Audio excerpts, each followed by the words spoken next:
मौर्य साम्राज्य,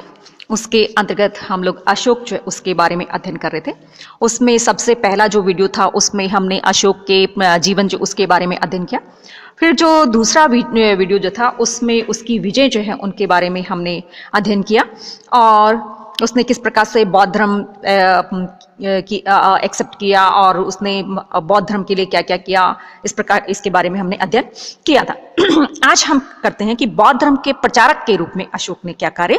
किए थे। बिंदुसार और अजातशत्रु जैसे शासकों का आश्रय पाकर बौद्ध धर्म का मगध साम्राज्य में तेजी से प्रचार प्रसार हुआ था और कालाशोक के शासनकाल में द्वितीय बौद्ध संगीति द्वारा बौद्ध धर्म के उत्पन्न होने वाले भेद को रोकने का प्रयत्न किया गया था। परंतु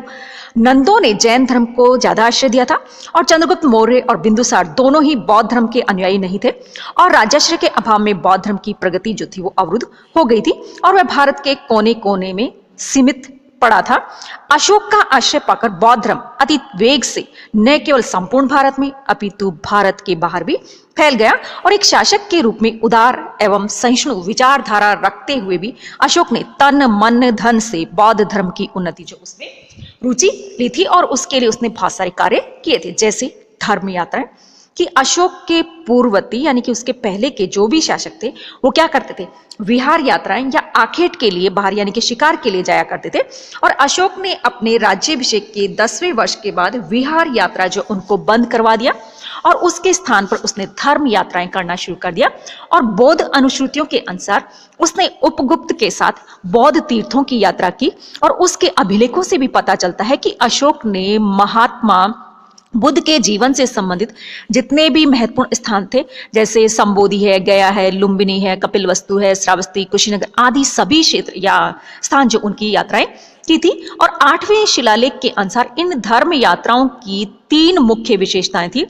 पहली थी ब्राह्मणों और श्रमणों के दर्शन करना और उन्हें दान देना, दूसरी थी स्थवीरों के दर्शन करना और उन्हें स्वर्ण देना, तीसरी थी जनपदों के मनुष्य के दर्शन करना और उनके साथ धर्म वार्ता करना तथा अनेक प्रश्नों के उत्तर देना। अर्थात अशोक ने प्रत्यक्ष रूप से जनता की भावना को बौद्ध धर्म के अनुकूल बनाने का पूरा प्रयत्न किया होगा। दूसरी बात आती सैनिक विजयों का परित्याग कि कलिंग युद्ध के बाद ने अशोक ने हमेशा के लिए युद्ध करना छोड़ दिया था और उसके 13वें शिलालेख से पता चलता है कि उसने सैनिक विजयों के स्थान पर धर्म विजय करने का निश्चय कर लिया था और उसके 4थे शिलालेख जो है उससे पता चलता है कि उसके राज्य में भेरी घोष यानी कि युद्ध घोष के स्थान पर धर्म घोष बजता था। ये पहले कि कलिंग युद्ध अशोक के हृदय परिवर्तन का कारण था वो हम सब जानते हैं और बौद्ध धर्म ग्रहण करने का एक मुख्य कारण भी रहा था। इसलिए स्वाभाविक था कि जिस धर्म के प्रभाव से एक विशाल साम्राज्य के सम्राट ने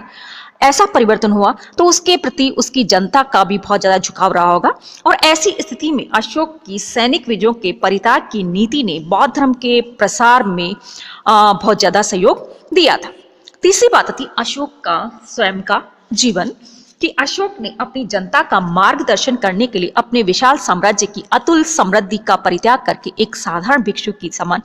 जीवन व्यतीत करना शुरू कर दिया और अशोक ने यज्ञों को जिनमें बहुत पशुवध होता था बंद करवा दिया और भोज आदि के लिए भी पशुओं का वध बंद करवा दिया और स्वयं उसका पाकशाला में जहां हजारों पशु यानी कि खाने के लिए मारे जाते थे, केवल 3 पशु को मारे जाने की आज्ञा दी गई। फिर बाद में कहा जाता कि धीरे धीरे ये 3 पशु जो वो भी बंद करवा दिए गए और अपने महान सम्राट का आचरण जनता के लिए एक प्रेरणा बना हुआ था और बहुत से लोग धर्म में दीक्षित होने लगे और अशोक के उपदेश जो है उनका वैसा का वैसा पालन कर लेने लगे। अगली बात आती दिव्य रूपों का प्रदर्शन कि 4थे शिलालेख जो उससे पता चलता है कि अशोक ने मनुष्यों के विमान दर्शन, हस्ती दर्शन, इसके अलावा अग्निस्कंद आदि दिव्य रूप जो उनका दर्शन करवाया यानी कि झांकियां जिस प्रकार से अभी हम जन्माष्टमी और अब इत्यादि जो त्योहार होते हैं उन पे हम झांकियां देते हैं, उस प्रकार से झांकियां जो उनका दर्शन करवाया और इन दिव्य झांकियों को देखकर निश्चय ही लोगों के मन में सर्व प्राप्ति जो उसकी इच्छा उत्पन्न हुई होगी और इसके लिए उन्होंने सबसे सरल मार्ग बौद्ध धर्म जो उसका अनुसरण करना सबसे ठीक समझा।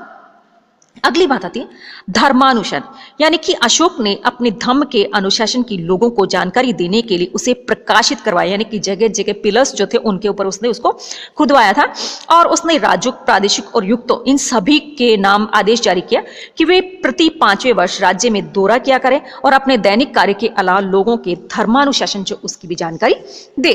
इसके अलावा नेक्स्ट आता है धर्म महामात्र की नियुक्ति। सम्राट अशोक पहला ऐसा शासक था जिसने की धर्म अधिकारी जो उनकी नियुक्ति की थी, अन्य किसी भी सम्राट जो उसने नहीं की थी। और कहा जाता है कि उसको जो अधिकारी जो थे, कर्मचारी जो थे, वो प्रचार प्रसार किया करते थे, उनसे उसको संतोष नहीं होता, इसलिए उसने अलग से बौद्ध धर्म जो उसका प्रचार प्रसार करने के लिए धर्माधिकारी जो उनकी नियुक्ति की थी, और जो कि धर्म महामात्र कहलाते थे। और 5वें शिलालेख जो उससे पता चलता है कि इससे पूर्व धर्म महामात्र नहीं हुआ करते थे, और इनकी नियुक्ति अशोक के राज्याभिषेक के 13वें वर्ष में की गई थी। और ये सब धर्म के लिए ही नियुक्त किए गए थे, और उनका मुख्य काम था धर्म की स्थापना, धर्म की देखरेख, धर्म की वृद्धि तथा धर्म के अनुसार आचरण करना और लोगों के हित और सुख जो उसका ध्यान रखना। अगली बात थी निजति और धर्म श्रवण कि अपने आध्यात्मिक उन्नति की कामना करने वाले लोगों के लिए अशोक ने निजति के सिद्धांत जो उसका आदर्श का, उसका मानना था कि ऐसे लोगों को अपनी स्वयं की आत्म परीक्षा तथा आत्मनिरीक्षण करना चाहिए,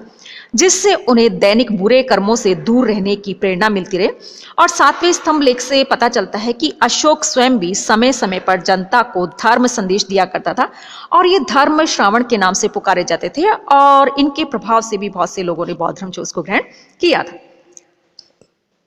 इसके अलावा हिंसा निषेध कि बौद्ध धर्म स्वीकार करने के बाद में अशोक ने धर्म का मूल मंत्र बन गया था। और प्रारंभ में कहा जाता है कि उसकी पाकशाला यानी कि भोजनशाला में बहुत सारे पशु मारे जाते थे, फिर बाद में उसने 3 को मारने की आज्ञा दी, और फिर बाद में कहा जाता है कि ये भी बंद करवा दिए थे।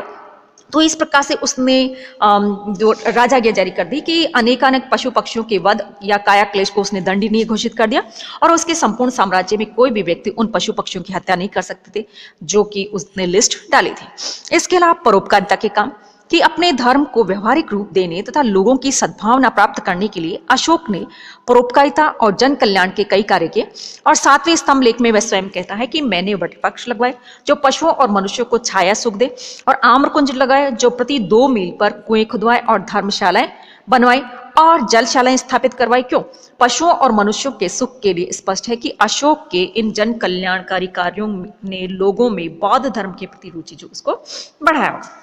इसके अलावा धार्मिक अभिलेख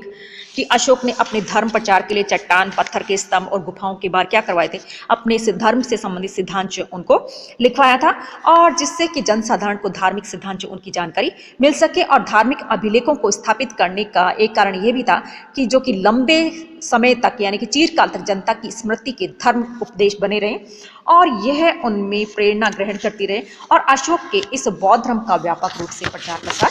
हुआ। इसके अलावा पाली भाषा का प्रयोग कि अशोक जो था उसने जो जनरल भाषा थी उस समय की लोकल भाषा पाली भाषा, उसमें अपना धर्म जो उसका प्रचार प्रसार करवाया था। उसने समय में भी जनसाधारण का उस समय पाली भाषा जो है वो प्रचलित थी, इसलिए अशोक ने अभिलेखों और बौद्ध ग्रंथों की रचना इसी भाषा में करवाई थी ताकि जनसाधारण जो इसको आसानी से समझ सके और पढ़ सके। इसके अलावा तीसरी बौद्ध संगीति कि बौद्ध धर्म में उत्पन्न मतभेदों को दूर करने तथा इस धर्म को संगठित रूप प्रदान करने के लिए अशोक ने पाटलिपुत्र में तीसरी बौद्ध संगीति का आयोजन किया, और महावंश के अनुसार इस महासभा की अध्यक्षता मोगली पुत्र तिस्त ने की थी, और 9 महीने तक इसका सम्मेलन चलता रहा, और संगीति में बौद्ध धर्म ग्रंथों में संशोधन, मतभेदों के निवारण तथा बौद्ध संघ में उत्पन्न दोषों का निवारण किया गया, और इससे बौद्ध धर्म में उत्पन्न शिथिलता समाप्त हो गई और नए रूप के साथ धर्म प्रचार का कार्य होने लगा। अगली बात आती है विदेशों में धर्म प्रचार कि तीसरी बौद्ध संगीति के अंत में यह तय किया गया कि बड़े बड़े बौद्ध भिक्षु भारत के विभिन्न भागों और उसके बाहर भी जाकर बौद्ध धर्म जो उसका प्रचार प्रसार करेंगे, और उसके अकॉर्डिंग जैसे मध्यंतिक कश्मीर और गांधार को दिया गया। इसके अलावा महादेव को महिषमंडल यानी कि मैसूर का क्षेत्र, और महारक्षित को यवन राज्य, धर्म रक्षित को अपरांत यानी कि पश्चिमी भारत, इसके अलावा मच्छिम को हिमालय प्रदेश, और महाधर्म रक्षित को महाराष्ट्र, रक्षित को बनवासी यानी कि उत्तरी किनारा, इसके अलावा सोन और उत्तरा को स्वर्ण भूमि यानी कि पेंगू का क्षेत्र, इसके अलावा महेंद्र और संघमित्रा को लंका यानी कि श्रीलंका जिसे हम आज कहते हैं वाला क्षेत्र जो है उसको धर्म प्रचार प्रसार करने के लिए दिया गया था। तो इस प्रकार से अशोक जो उसके द्वारा बौद्ध धर्म जो है उसका प्रचार प्रसार करने के लिए इस प्रकार के कार्य किए गए थे।